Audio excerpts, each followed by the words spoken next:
Hello friends, তো welcome to my channel. আমি অনিতা তোমাদের কাছে চলে এসেছি একটা ওয়েট লসের দুর্দান্ত ব্রেকফাস্ট রেসিপি নিয়ে। আজ আমি ব্রেকফাস্টে বানালাম চিয়া পুডিং, ন্যাচারালি যেটা আমি প্রত্যেকদিন খেয়ে থাকি। 1 কাপ দুধ নিয়েছি। 180 থেকে 190 ml মতো দুধ থাকে একটি স্লিমেন্টিনের 10 টাকা ছোট প্যাকেটে। আমি ওই একটি প্যাকেট পুরোটাই নিয়েছি। এরপর এতে আমি 3 চামচ চিয়া মিশিয়েছি। 3 চামচের বেশি চিয়া কিন্তু ইউজ করবেন না আপনারা। এরপর এতে আমি সামান্য পরিমাণে কাজু আর একটু কিশমিশ দিয়ে নিলাম, আর অল্প একটু দারচিনি পাউডার দিয়ে ভালোভাবে ওটাকে মিশিয়ে নিলাম। আমি এই পাউডারটি কিন্তু বাড়িতে বানিয়েছিলাম, আপনারা চাইলেন বাজারের দারচিনি পাউডার ব্যবহার করতে পারেন।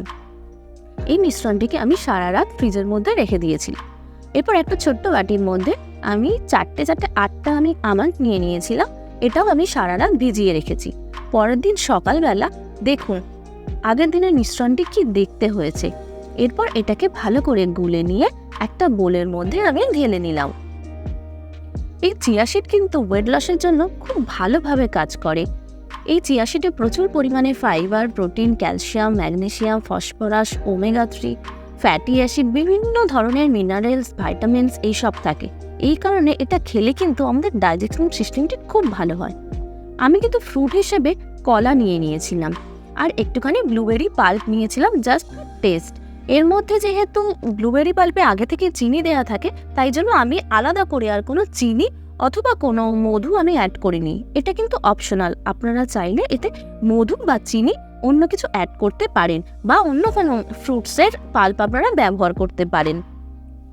দেখুন কি দেখতে লাগছে, একটা সুন্দর মিষ্টি হালকা ল্যাভেন্ডার কালার। এর টেস্টও কিন্তু দারুণ, আপনারা বানিয়ে বলবেন কিন্তু কেমন হয়েছে। এই চিয়া সিড জানেন তো আমাদের মাসল রিকভারিতে খুব ভালোভাবে কাজ করে।